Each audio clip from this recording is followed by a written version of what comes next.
So my project is on mental health and acculturation in immigrants. Mental health is an issue that's prevalent across cultures and people. 1 in 4 people globally will suffer from a mental disorder in their lifetime, and around 450 million people currently are suffering from a mental disorder. What factors influence and cause mental health disorders? There are 3 main types of influences: biological, genetic, social, and psychological. So how does this apply to immigrants and their children? Immigrants face instances of culture shock when they move from their home country to a new one. This can cause stress, anxiety, family tension, and language barriers. In terms of language barriers, immigrants have to ask themselves how to maintain a balance, and the United States, unfortunately, has made that quite difficult.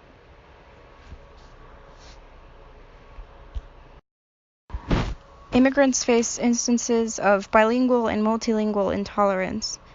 This can take different forms. Some schools have actually banned bilingual education, while some employers are legally allowed to punish employees for speaking other languages. You get the picture.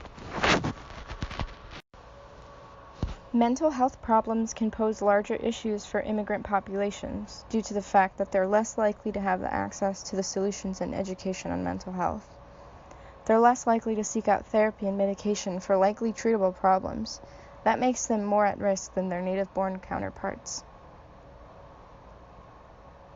As mentioned before, research has found that cultural clashes are prevalent with immigrant populations, especially the children of immigrants.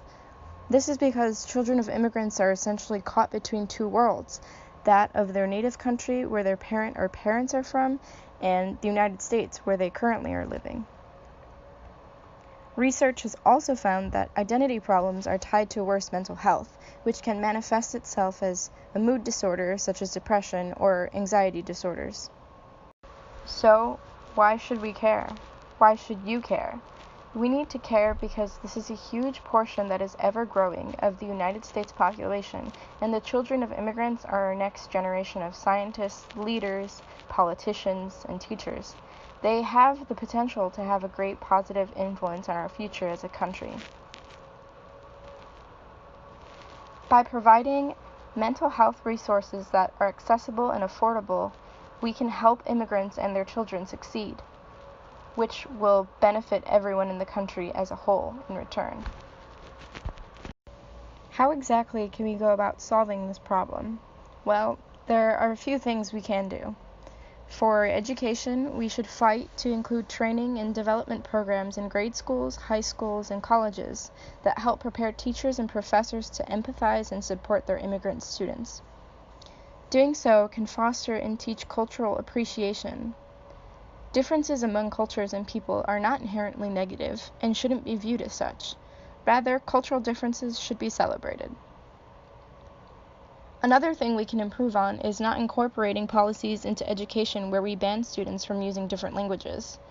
Similar policies should be eradicated in the workplace as well. Bilingualism benefits everyone and should be encouraged. Studies do show that learning and speaking more than one language improves cognitive control over the lifetime. We should also include educational programs for families with immigrants in them. This will help deepen the understanding and empathy for those suffering from mental health issues. It can also show them resources, where to go for help, and signs to look for in mental health problems. Lastly, all of this should be free or affordable, and these educational programs for families should have translators. We should work on uniting immigrants with everyone. After all, this country was founded by immigrants. Immigrants have made this country strong and can continue to do so.